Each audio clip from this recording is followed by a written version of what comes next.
रिश्तों के दायरे।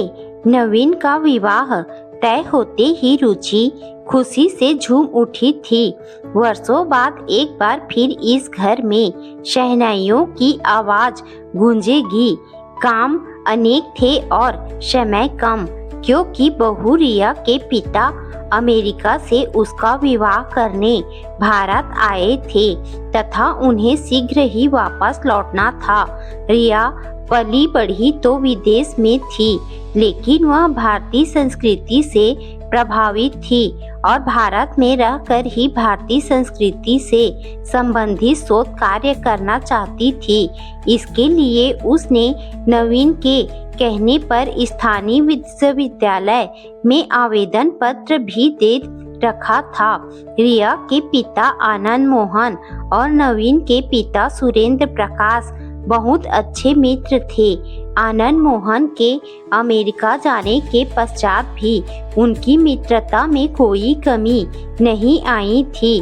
जब रिया ने विवाह के पश्चात भारत रहने की इच्छा जाहिर की तो उन्हें सबसे पहले अपने मित्र के पुत्र नवीन का ही विचार आया। फिर जब उन्होंने रिया से इस संदर्भ में बात की तो उसने भी सहर्ष स्वीकृति दे दी थी। नवीन और रिया बचपन में अच्छे मित्र थे। वास्तव में रिया के भारत प्रेम का कारण नवीन ही था। रिया के मन की बात जानकर जब आनंद मोहन ने सुरेंद्र प्रकाश से बात की तो वह खुशी से झूम उठे। उन्हें भला क्या ऐतराज हो सकता था। वर्षों की मित्रता अब रिश्तेदारी में बदलने वाली है, यही उनके लिए खुशी और संतोष की बात थी। विवाह का दिन जैसे तैसे नजदीक आता जा रहा था। रुचि की व्यस्तता बढ़ती जा रही थी। विवाह का दिन भी आ गया। बेटे बहू को स्टेज पर साथ साथ बैठा देखकर रुचि फूली नहीं समा रही थी। दोनों की जोड़ी लग भी बहुत सुंदर रही थी। बहू तो आप बहुत सुंदर लाई हैं, सुजाता ने उसे बधाई देते हुए कहा। धन्यवाद कहकर वह मुड़ी ही थी कि नम्रता ने जिंदा दिली से कहा, बहुत बहुत बधाई रुचि सास बनने के लिए। अरे क्या कह रही हो नम्रता, सास तो मैं आज से 2 वर्ष पूर्व ही बन चुकी हूँ, रुचि ने सहजता से कहा। वह तो मैं भी जानती हूँ, लेकिन बहू की सास बनना तथा दामाद की सास बनने में जमीन आसमान का अंतर है। वह कैसे, रुचि ने आश्चर्य से पूछा। दामाद तो 4 दिन के लिए आता है तथा आओ भगत करवा कर चला जाता है, लेकिन बहू के साथ तो निभाना पड़ता है, नम्रता ने दार्शनिक अंदाज में कहा। नम्रता तो कहकर चली गई, किंतु रुचि के लिए अंतहीन प्रश्न छोड़ गई। वह सोचने लगी, नारी रूपा सास और माँ एक ही सिक्के के 2 पहलू होते हुए भी किसी के लिए अच्छी और किसी के लिए बुरी क्यों हो जाती हैं। सास के रूप में और माँ के रूप में उसके व्यवहार में इतना अंतर क्यों होता है। एक स्त्री जहाँ बेटियों की स्वतंत्रता की पक्षधर होती है, वहीं बहुओं को परंपरा के नाम पर सैकड़ों बेड़ियां पहनाने से नहीं चूकती। यह स्त्री की कैसी दुविधा है, वह आज तक नहीं समझ पाई थी। विवाह की सारी रस्में निपटाते भी बार बार नम्रता के कहे शब्द उसके जहन में गूंज रहे थे। बहू के साथ तो निभाना पड़ता है। यह सच है कि बहू एक अलग घर, अलग परिवेश से आती है। उसे नए घर, नए परिवार में ढलने में समय लगता है, लेकिन बहू भी तो बेटी जैसी ही होती है। अगर सारे पूर्वाग्रह त्याग दिए जाए तो इस रिश्ते में मधुरता आने में कोई संदेह न रहे। वह तो 21वीं सदी की गिनी चुनी सासों में से एक हैं, प्रगतिशील विचारों की हैं। उसे भला बहू के साथ निभाने में क्या दिक्कत आएगी। विवाह खूब धूमधाम से संपन्न हो गया। धीरे धीरे रिश्तेदारों का जाना भी प्रारंभ हो गया। दूसरे दिन शाम तक घर खाली हो गया। लग ही नहीं रहा था कि कल ही इस घर में विवाह हुआ है। दीदी बहू तो बहुत सुंदर, पढ़ी लिखी और होशियार हैं, पर तुम जरा संभाल कर रहना। घर की अंतिम मेहमान उसकी देवरानी जाते जाते सीख दे गई थी। वह चाह कर भी कुछ नहीं कह पाई। भला संभाल कर रहने वाली क्या बात है, बहू ही तो है, कोई शेर या भेड़िया तो नहीं जिससे संभाल कर रहा जाए। शायद इसी तरह के वाक्य सास बहू में दरार पैदा कर मनमुटाव का कारण बनते हैं। सोचते हुए उसे वितृष्णा हो आई थी। सुबह 8 बजे बहू रिया स्लीवलेस गाउन पहने आंख मलते हुए बाहर आई तथा सोफे पर पांव रख कर बैठते हुए बोली, हाय मामा, hi dad, very good morning. उठने में थोड़ी देर हो गई।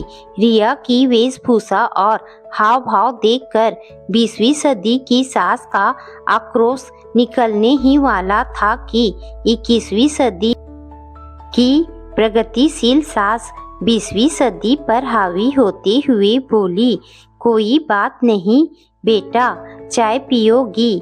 नहीं मॉम, मैं चाय नहीं पीती, कहकर रिया बेतकल्लुफी से टीवी खोलकर बैठ गई। उसे वे दिन याद आ गए जब वह सुबह उठकर दर्जन भर लोगों के पैर छूकर आशीर्वाद लेने के पश्चात अपने दिन का शुरुआत करती थी। रात्रि को सोने से पहले भी सास ससुर के चरण स्पर्श कर उनका आशीर्वाद लेना आवश्यक था। सुरेंद्र ने प्रथम रात्रि में ही उसे बता दिया था कि उसके घर सुबह उठकर तथा रात्रि में सोने से पूर्व घर के बुजुर्गों का आशीर्वाद लेने की प्रथा है। तो क्या नवीन ने अपनी पत्नी को अपने घर के रीति रिवाजों के बारे में कुछ नहीं बताया? वह तो अच्छा हुआ कि सारे रिश्तेदार कल ही चले गए, वरना उसके ऐसे व्यवहार को देखकर ना जाने क्या सोचते। बहू देखना तो सही, किसने इतना तेज टीवी चला दिया? मेरी पूजा में विघ्न पड़ रहा है। टीवी की आवाज़ सुनकर अंदर से पूजा करती अम्मा जी बोली, मॉम, दादी, माँ से कहना कि पूजा घर का दरवाज़ा बंद करके पूजा कर ले। मेरा मनपसंद प्रोग्राम आ रहा है, अभी मैं टीवी बंद नहीं करूँगी। बच्चों की तरह कहकर वह टीवी देखने में मगन हो गई। वह समझ नहीं पाई कि किसको क्या कहे, लेकिन उसकी तेज आवाज़ जरूर अम्मा जी तक पहुंच गई होगी, तभी उन्होंने कुछ नहीं कहा। शाम को उनका पिक्चर जाने का प्रोग्राम था। जीन्स और टॉप में तैयार होकर रिया निकली तो रुचि ने रोकना चाहा।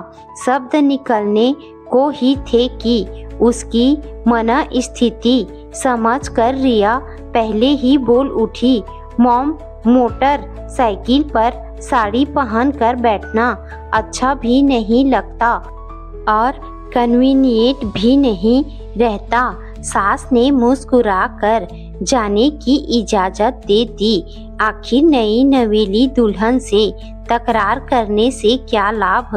नई नवेली दुल्हन पायल झनकाती आए तो अच्छी बात है, मर्दाने कपड़ों में बहू बेटी अच्छी नहीं लगती हैं। लाड में इतनी छूट न दे कि बाद में पछताना पड़े। अम्मा जी चेतावनी भरे स्वर में बोली। अम्मा जी शायद अपनी जगह ठीक थी, लेकिन वह यह नहीं समझ पा रही थी कि 21वीं सदी की बहू से जबरदस्ती कुछ भी नहीं करवाया जा सकता और न ही उस पर अपनी इच्छा थोपी जा सकती है। हफ्ते भर बाद नवीन और रिया हनीमून के लिए गोवा गए। थोड़ा सुकून मिला, वरना पिछले कई दिनों से रातों की नींद और दिन का चैन छिन गया था। जब भी रुचि खाली होती, मन में चल रहा अंतर्द्वंद उसको घेर लेता था। पता नहीं क्यों उसके हृदय में बार बार नम्रता के शब्द गूंज उठते थे। दामाद की सास बनने में तथा बहू की सास बनने में अंतर होता है। असली सास तो तुम आज बन रही हो। सच उसके एक छोटे से वाक्य में ही जीवन का सारा निचोड़ समा गया था। क्या यह सच नहीं है कि बेटी दामाद जब घर आते हैं तो वह सास के रूप में बहू के नाजुक कंधों पर सारे घर की जिम्मेदारियों का बोझ डालकर मुक्ति पाना चाहती हैं। वहीं माँ के रूप में बेटी का एक एक काम कर खुशी से फूली नहीं समाती। रुचि ने मन ही मन प्रण किया कि वह बहू को भी बेटी जैसा ही प्यार और सम्मान देगी, कभी बेवजह रोक टोक नहीं करेगी। वे दोनों उसके लिए ढेर सारे उपहार लेकर आए थे। उनका एक सूटकेस उपहारों से भरा था। फोटो धुल कर आए तो रिया दिखाने बैठी। मॉम देखो, यह गोवा का मशहूर बीच है, यह गिरजा घर है। प्रत्येक दर्शनीय स्थल के अनेकों फोटोग्राफ थे। किसी में वह नवीन के हाथों में हाथ डाले घूम रही थी, किसी में एक दूसरे को किस कर रहे थे, तो किसी में अपने होटल के रूम में टब में एक साथ घुसे अटखेलियां कर रहे थे। बीच पर स्विमिंग ड्रेस में रिया को सूर्य स्नान करते देखकर तो रुचि की आंखें ठगी सी रह गई। उसका तरासा हुआ शरीर देखकर मन गर्व से भर उठा। सच जिसके पास दिखाने के लिए कुछ होगा वही तो दिखाएगा। किसी अभिनेत्री के कहे शब्द जहन में गूंज उठे थे, लेकिन इस समय 20वीं सदी की सास 21वीं सदी की सास पर हावी होकर कह ही गई, यह फोटोग्राफ अपने डैड को मत दिखाना, उनको इतना खुलापन पसंद नहीं है। उसकी नसीहत सुनकर रिया का चेहरा बुझ गया था। फोटो दिखाने का सारा उत्साह एक क्षण में ही समाप्त हो गया तथा बिना कुछ कहे वह अपने कमरे में चली गई।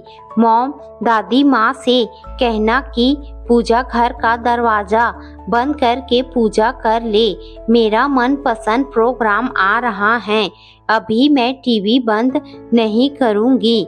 बच्चों की तरह कहकर वह टीवी देखने में मगन हो गई। रुचि के मन में अपने हनीमून के दृश्य चलचित्र की भांति घूमने लगे। कश्मीर की खूबसूरत वादियों में हाथों में हाथ डालकर घूमते हुए उन्होंने भी अपने अंतरंग क्षणों के कुछ फोटो अपने ऑटोमेटिक कैमरे से खींचे थे, लेकिन सुरेंद्र ने उन्हें एल्बम में लगाने नहीं दिया था। उनके अनुसार जीवन के कुछ क्षण नितांत अपने होते हैं, जिन्हें किसी के साथ भी शेयर करना अपनी गोपनीयता में अनाधिकृत प्रवेश देना है। जो उन्हें पसंद नहीं था वह बोलते भी बहुत कम थे।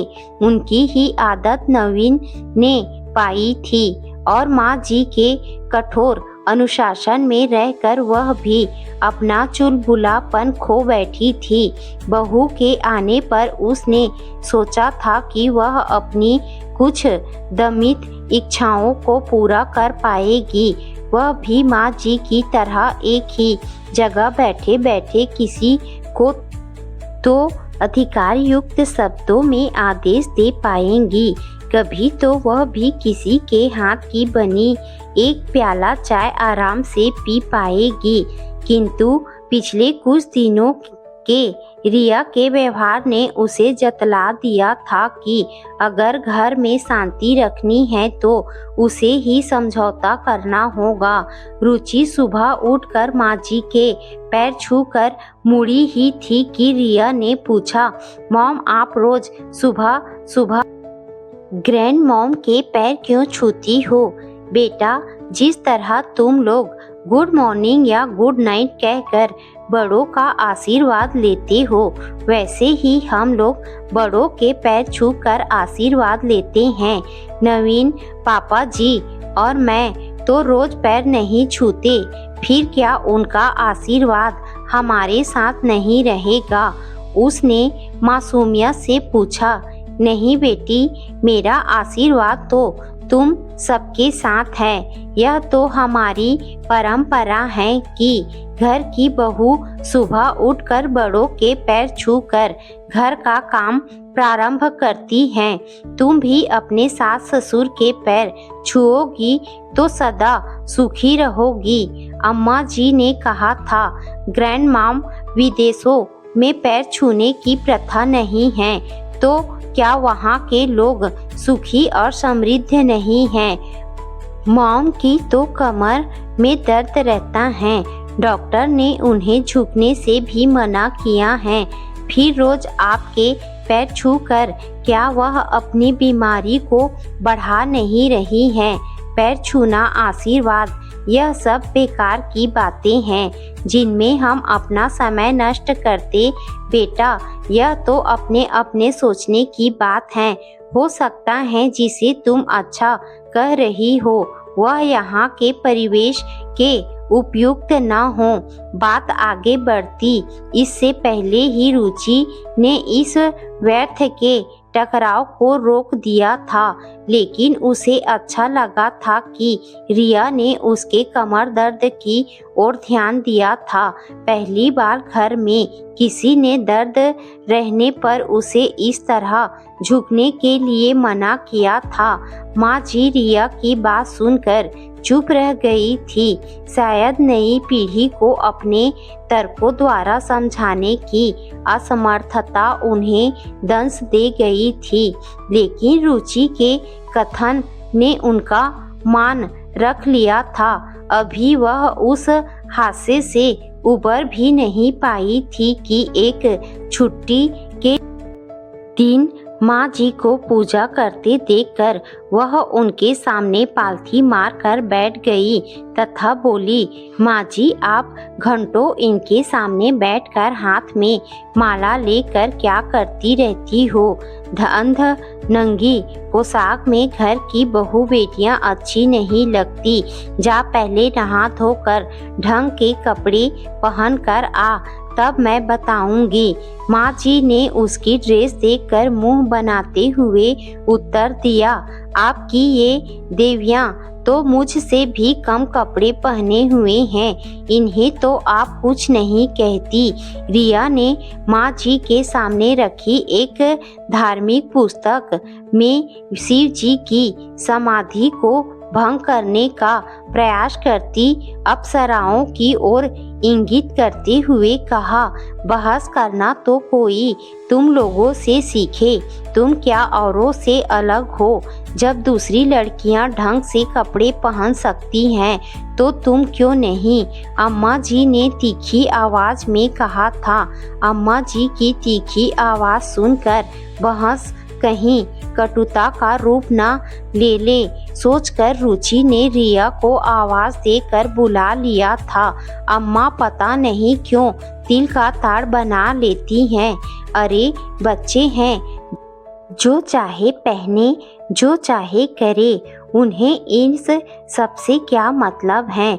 उनका जमाना गया जब बहुएं सिर ढक कर रहा करती थी, और फिर रिया तो विदेश में पली बढ़ी हैं, आधुनिक परिवेश की हैं, कुछ तो असर वहाँ की संस्कृति का आएगा ही। यह सब तो उसे घर की बहू बनाने से पहले सोचना था।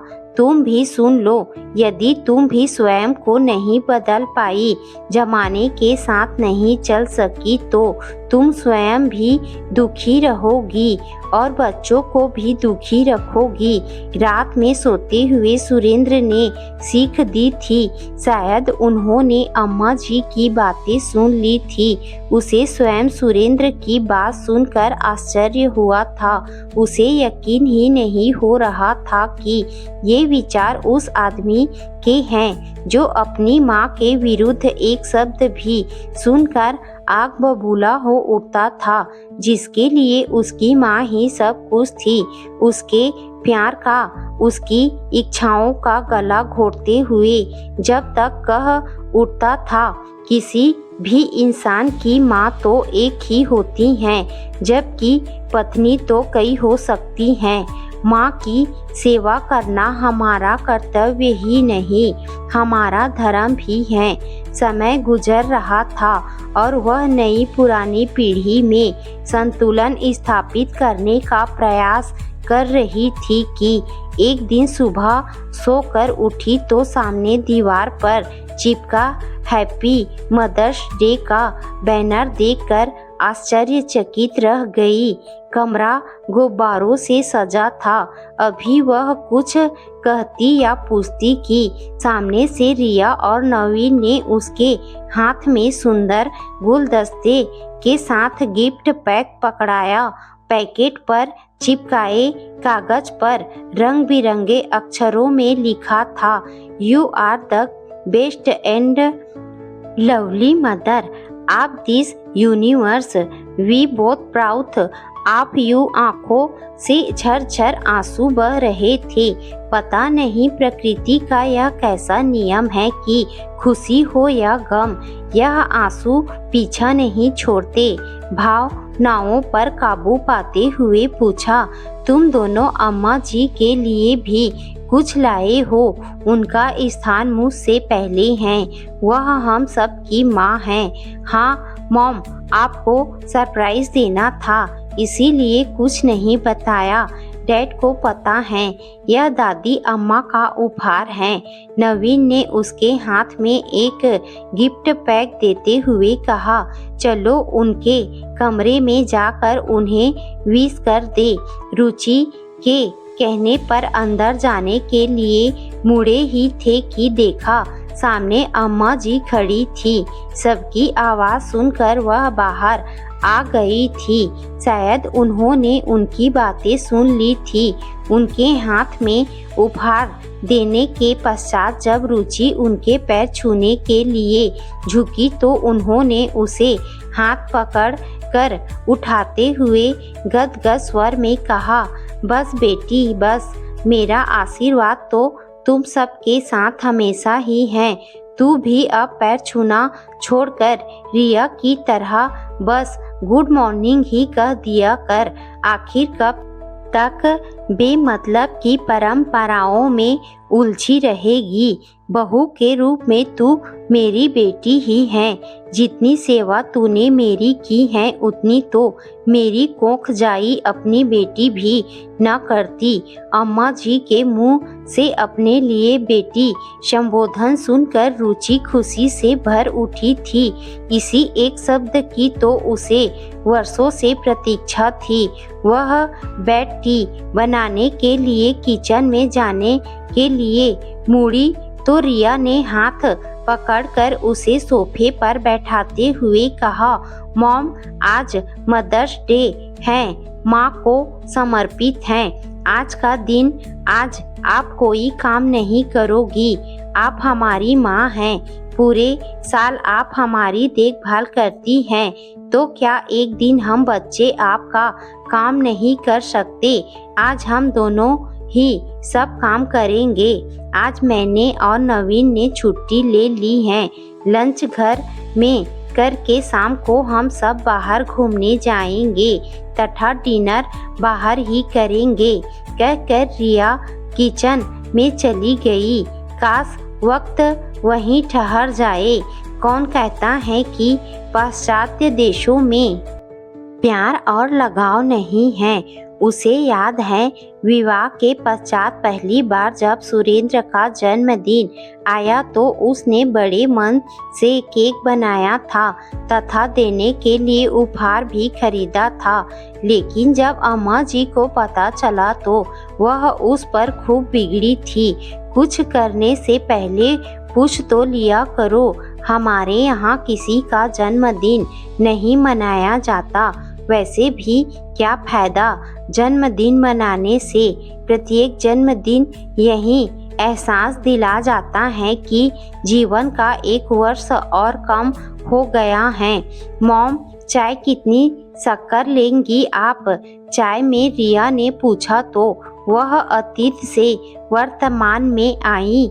देखा, सुघड़ गृहस्थी की तरह रिया उससे चाय में शक्कर पूछ रही हैं और उसके निर्देशानुसार चाय में आधा चम्मच चीनी डालकर कप उसे पकड़ा दिया। सुबह के नाश्ते के लिए किचन में जाते हुए रिया को देखकर रुचि सोच रही थी कि नए रिश्ते, नए परिवेश, नए रीति रिवाजों को अपनाने में समय तो लगता ही है।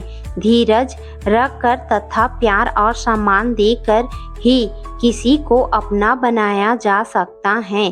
कितना अच्छा हो कि संबंधों में बनने से पूर्व ही सबको अपने अपने रिश्तों के दायरे का पता हो, जिससे व्यक्ति दायरे के अंदर रहकर ही अपने कर्तव्यों और अधिकारों का पालन कर सके।